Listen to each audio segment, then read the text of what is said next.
Hello दोस्तों, कहानी की शुरुआत होती है अफ्रीका के कालाहारी डेजर्ट में, जहाँ एक डॉक्टर है जिनका नाम एंड्रू है और वो यहाँ अपनी वाइफ के साथ क्रिश्चियन मिशनरी में रहते हैं। और आज इनका दिन कुछ अच्छा नहीं जा रहा, क्योंकि आज इन्होंने एक ही ऑपरेशन किया जिसमें पेशेंट की डेथ हो गई और ये बहुत अफसोसदा बैठे हुए होते हैं। तभी वहाँ पे एक आदमी आता है जो डॉक्टर को इन्फॉर्म करता है कि यहाँ पे जो मिलिटेंट्स ग्रुप हैं वो यहाँ गाँव तक पहुँच चुके हैं और वो अमेरिकन को ढूंढ ढूंढ कर मार रहे हैं और उनको आपका भी पता चल चुका है, यानी वो लोग यहाँ कभी भी पहुँच सकते हैं। फिर एंड्रयू अपनी वाइफ के पास जाता है और उसे ये बात बताता है और कहता है हमें यहाँ से जल्द से जल्द निकलना होगा। हालांकि उसकी वाइफ यहाँ से जाना नहीं चाहती, वो यहाँ बच्चों को पढ़ाना चाहती है, लेकिन एंड्रयू उसको समझाता है कि ये जगह नहीं बदल सकती, हमें यहाँ से जल्द निकलना चाहिए। और फिर एंड्रयू की वाइफ गाँव के लोगों को बाय कहती है और ये दोनों निकल जाते हैं एयरपोर्ट के लिए। और कुछ ही देर में ये लोग एयरपोर्ट पहुंच जाते हैं, जो कि डेजर्ट के बिल्कुल बीचों बीच है। और फिर एंड्रयू पायलट से कहता है कि हमें भी आप लोग अपने साथ ले जाओ, हमारी जान को यहाँ पे खतरा है। पायलट कहता है कि मैं ऐसा नहीं कर सकता क्योंकि मेरे पास लिमिटेड स्पेस है और मेरे पास पैसेंजर्स ज्यादा हैं। एंड्रयू उसको ज्यादा पैसे ऑफर करता है और ज्यादा पैसे देखकर पायलट मान जाता है, लेकिन उसकी एक शर्त होती है। वो कहता है कि तुम लोग अपना सामान नहीं लेके जा सकते, सामान तुम लोग को बाद में मिल जाएगा। एंड्रयू उसकी बात मान लेता है, लेकिन अभी भी ये लोग टेक ऑफ नहीं कर सकते, इन लोग को अप्रूवल चाहिए टेक ऑफ करने के लिए। फिर पायलट एयरपोर्ट के ऑफिशियल को रिश्वत देता है, जिसके बाद इनको टेक ऑफ की परमिशन मिल जाती है और फिर प्लेन टेक ऑफ होता है। लेकिन थोड़ी ऊपर जाते ही प्लेन में टर्बुलेंस शुरू हो जाती है, सभी लोग घबरा जाते हैं, लेकिन पायलट उन्हें कहता है घबराने की कोई बात नहीं, ये मेरा रोज का काम है। लेकिन अभी थोड़ा वक्त ही गुजरता है तो प्लेन के इंजन में आग लग जाती है और प्लेन का इंजन तबाह हो जाता है और बड़ी स्पीड से जहाज नीचे की ओर गिरने लगता है और प्लेन नीचे आते आते क्रैश हो जाता है, जिसमें एक औरत की डेथ हो जाती है। उसका हस्बैंड अपनी वाइफ की डेथ पे बहुत रोता है और दूसरी तरफ एंड्रयू की वाइफ का पाँव भी पूरी तरह जख्मी हो चुका है और फंसा हुआ है प्लेन के हिस्से में। और फिर पायलट सबको बताता है कि ये जगह बहुत खतरनाक है और दुनिया के सभी खतरनाक जानवर इस जगह पे रहते हैं। हमें नहीं पता कि वो कहाँ हैं, लेकिन कहीं ना कहीं वो हमको देख रहे हैं और जैसे ही रात होगी ये जानवर हमारे पे हमला करने के लिए आ जाएंगे, इसलिए हमें यहाँ से जल्द से जल्द निकलना होगा। और पास में ही एक गांव है जहाँ जाकर हम अपनी जान बचा सकते हैं। लेकिन एंड्रयू उनके साथ नहीं जा सकता क्योंकि एंड्रयू की वाइफ का पाँव बुरी तरह जख्मी है और वो चल नहीं सकती।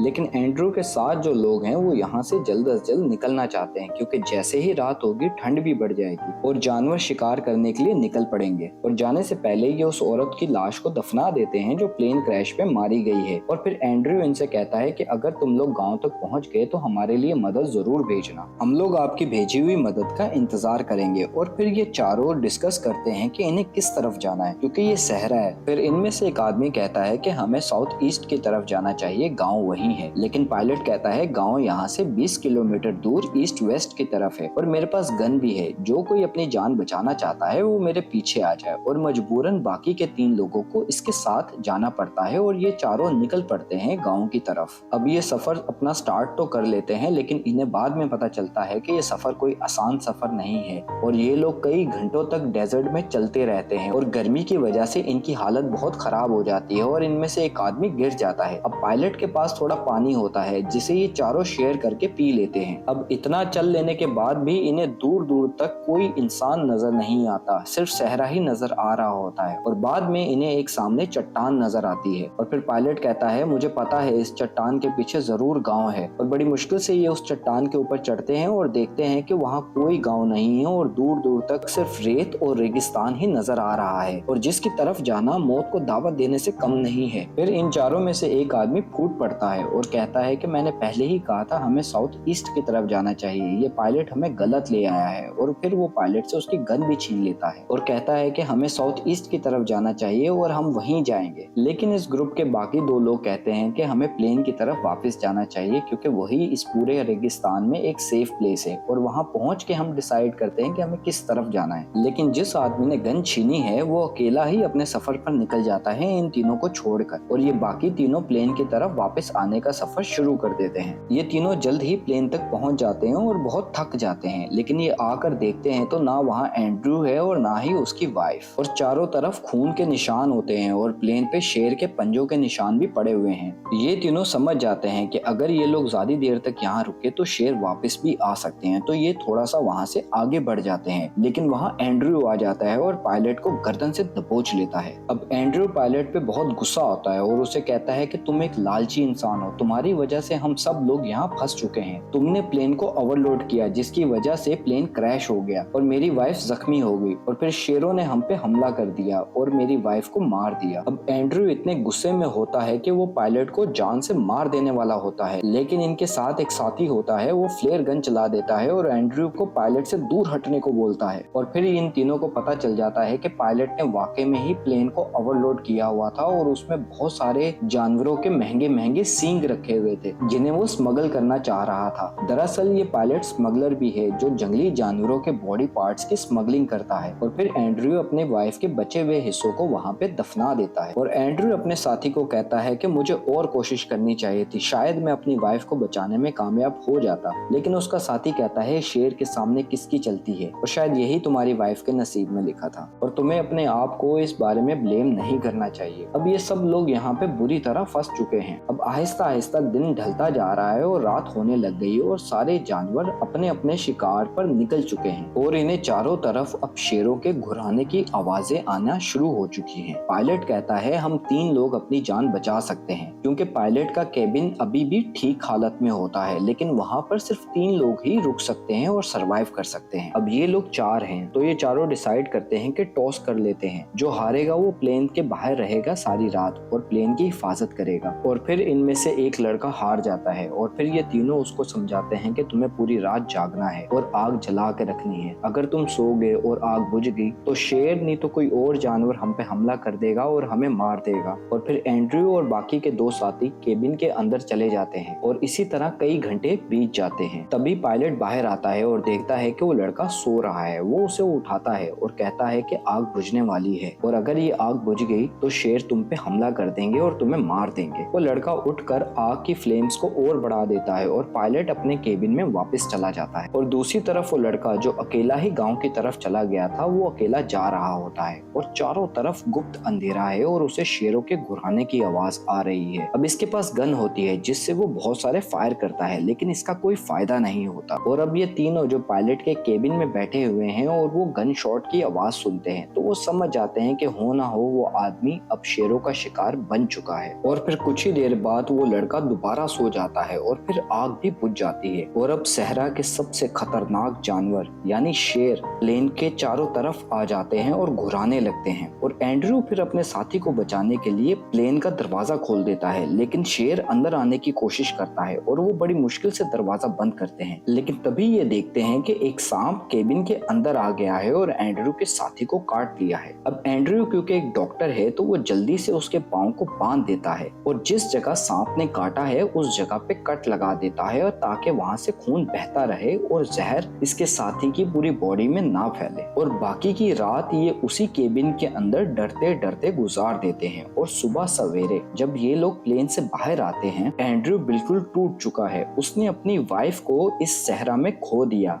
और अपने साथी को भी। वो बिल्कुल दिल बर्दाश्ता हो जाता है और एक जगह बैठ जाता है और यहाँ से कहीं नहीं जाना चाहता। अब पायलट कहता है कि हमें यहाँ से गांव की तरफ जाना होगा, सिर्फ एक वही रास्ता है जिससे हम अपनी जिंदगियों को बचा सकते हैं। लेकिन एंड्रयू कहता है मैं यहाँ से कहीं नहीं जाना चाहता, मेरे दोनों साथी मर चुके हैं, मेरी बीवी भी मर चुकी है, मैं अब यहाँ से कहीं नहीं जाना चाहता, मैं यहीं बैठा रहूंगा। अब एंड्रयू अपने दोनों साथियों से कहता है कि तुम लोग आगे बढ़ जाओ, मैं कहीं नहीं जाऊंगा। और फिर इसके दोनों साथी आगे बढ़ जाते हैं, लेकिन पायलट के साथ जो आदमी है उसकी टांग जख्मी है तो वो बहुत धीमे धीमे आगे बढ़ रहा होता है। लेकिन पायलट जब सामने देखता है तो इसे एक गाड़ी आते हुए नजर आ जाती है जिसे देख के वो बहुत खुश हो जाता है। लेकिन जल्द ही उसे पता चलता है कि ये वही मिलिटेंट्स हैं जिनकी वजह से एंड्रयू और उसकी वाइफ और बाकी सब क्रिश्चियंस और अमेरिकन लोगों ने गांव को छोड़ा था और अब इन मिलिटेंट्स ने इनको पकड़ लिया है। अब वो एंड्रयू को पहचान लेते हैं और उसके सर पे वार करके उसको जमीन पे गिरा देते हैं। अब एंड्रयू का साथी कहता है इसे मत मारो, ये बहुत अच्छा इंसान है। वो मिलिटेंट कहता है क्या तुम इसके नौकर हो? वो कहता है नहीं, मैं इसका नौकर नहीं हूँ, मैं इसके साथ काम करता हूँ, हूँ, इसलिए मैं जानता हूँ कि ये बहुत अच्छा है और इंसानियत की मदद करने वाला इंसान है और यहाँ पे ये बहुत सारे लोगों की मदद करता है, उनका इलाज करता है। ये एक डॉक्टर है। और जब बाद में मिलिटेंट्स इनके प्लेन को चेक करते हैं तो इन्हें बहुत सारे जंगली जानवरों के बॉडी पार्ट्स मिलते हैं जिनमें हॉर्न्स भी होते हैं, यानी कि सींग, जिसे देख के मिलिटेंट्स और गुस्से में आ जाते हैं और वो एंड्रयू पे बंदूक तान देते हैं और उसे कहते हैं तुम अमेरिकन हमारे देश में से चोरी करके सामान लेके जाते हो, हमारे देश को लूटते हो तुम लोग। लेकिन पायलट कहता है ये इसके नहीं है, ये मेरे हैं, मैं इन चीजों की स्मगलिंग करता हूँ, इसमें इसका कोई दोष नहीं है। तभी एंड्रयू का साथी जो खुद भी एक अफ्रीकन है वो इन लोगों को समझाने की कोशिश कर रहा होता है और इन्हें कहता है कि हमें जाने दो, हम पे हमला नहीं करो। लेकिन वो मिलिटेंट्स गुस्से में आ जाते हैं और उसी अफ्रीकन को सबसे पहले मार देते हैं। और अब यहाँ सिर्फ एंड्रयू और पायलट बचे हैं और इनके सभी साथी अब मर चुके हैं। और फिर मिलिटेंट्स के 3 लोगों में से एक आदमी कहता है कि मैं एक ट्रक लेने जा रहा हूँ ताकि सभी सामान को लोड कर यहाँ से निकला जाए, और अपने एक साथी को कहता है कि तुम इन दोनों पर नजर रखो। और अब ये दोनों मिलिटेंट्स पायलट और एंड्रयू को जमीन पर बिठा देते हैं और इन पे बंदूक ताने इनके सामने बैठ जाते हैं। अब इसी तरह कई घंटे बीत जाते हैं जिस वजह से इन दोनों मिलिटेंट्स को नींद आ जाती है और ये सो जाते हैं। अब पायलट देखता है इन दोनों को सोते हुए तो उसे एक मौका नजर आता है। अब वो धीमे धीमे उस मिलिटेंट के पास जाता है और उस पे हमला कर देता है और उससे उसकी गन छीनकर उसे मार देता है। अब गोली की आवाज से दूसरा मिलिटेंट उड़ जाता है, वो उस पायलट पे फायर करने ही लगता है लेकिन एंड्रयू उस पे हमला कर देता है और उसकी गन को पकड़ लेता है जिसकी वजह से पायलट को गोलियां नहीं लगती और इन दोनों में हाथापाई शुरू हो जाती है जिसमें अचानक गोली उस मिलिटेंट को लग जाती है और वो भी मर जाता है। एंड्रयू उसको बचाने की बहुत कोशिश करता है लेकिन वो आदमी मर जाता है और अब एंड्रयू को और भी अफसोस होने लग जाता है क्योंकि वो एक डॉक्टर है, उसका काम जिंदगी बचाना है ना कि जिंदगी लेना। पायलट उसके पास जाता है और उसे समझाता है कि हमें यहाँ से निकलना होगा, हमारी जान को यहाँ पे खतरा है और मैं तुम्हें यहाँ अकेला छोड़कर जाने वाला नहीं हूँ। और अब एंड्रयू का पाँव भी जख्मी है लेकिन पायलट फिर भी उसको अपने कंधे के साथ सहारा देकर यहाँ से धीरे धीरे आगे बढ़ना स्टार्ट कर देता है। लेकिन क्योंकि एंड्रयू बहुत जख्मी है तो वो गिर जाता है और पायलट से कहता है देखो मैं बहुत जख्मी हूँ, मैं आगे नहीं बढ़ सकता, तुम यहाँ से चले जाओ। लेकिन पायलट कहता है नहीं, मैं तुम्हें साथ लेकर ही जाऊंगा,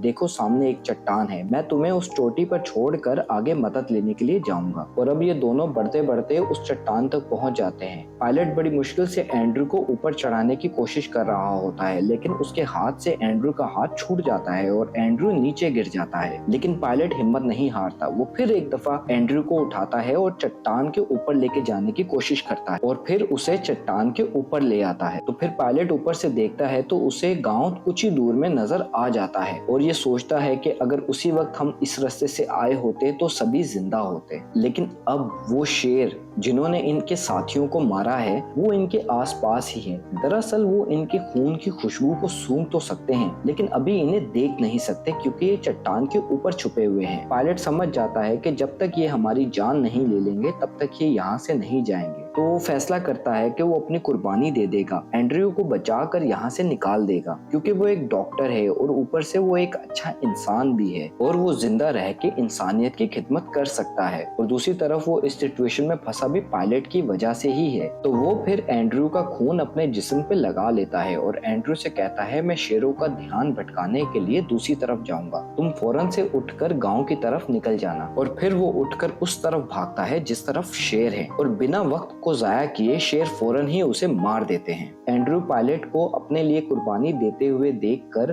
बहुत अफसोसदा होता है लेकिन साथ ही साथ उसको इस चीज का एहसास भी हो जाता है कि अब उसे अपनी जान बचानी ही होगी। वो उठता है और गांव की तरफ आहिस्ता आहिस्ता चलना शुरू कर देता है लेकिन बहुत ज्यादा थके होने की वजह से और जख्मी होने की वजह से वो रास्ते में ही गिर जाता है और फिर वहाँ हाइनाज आ जाते हैं इसका शिकार करने के लिए। एंड्रयू उन हाइनाज को देखकर बहुत हिम्मत दिखाता है और उन्हें डराने की कोशिश करता है लेकिन हाइनाज इससे नहीं डरते और इसको मारने के लिए इसकी तरफ बढ़ते हैं। एंड्रयू भी एक छड़ी उठाता है और इनकी तरफ भागता है और तभी इनके बीच में आसमान से एक बिजली गिरती है। हाइनाज उस बिजली को देखकर यहाँ से भाग जाते हैं और कुछ ही देर में बारिश होना स्टार्ट हो जाती है। एंड्रयू वहीं लेट जाता है और उसे फिर अपनी वाइफ के विजन्स आना स्टार्ट हो जाते हैं कि जैसे कि उसकी वाइफ उसके पास है और उसे सहला रही है। और इसी तरह थोड़ी देर बाद एंड्रयू बेहोश हो जाता है और थोड़ी थोड़ी देर बाद ही बारिश रुक जाती है और फिर दो गांव के लोग आते हैं और एंड्रू को उठाकर अपने साथ ले जाते हैं। यानी एंड्रू की जान बच गई, लेकिन इसके साथ जितने भी लोग थे वो सब के सब मर चुके हैं। और इसके बाद ये कहानी यहाँ पे खत्म हो जाती है। हमें पूरी उम्मीद है ये कहानी आपको पसंद आई होगी। Thanks for watching.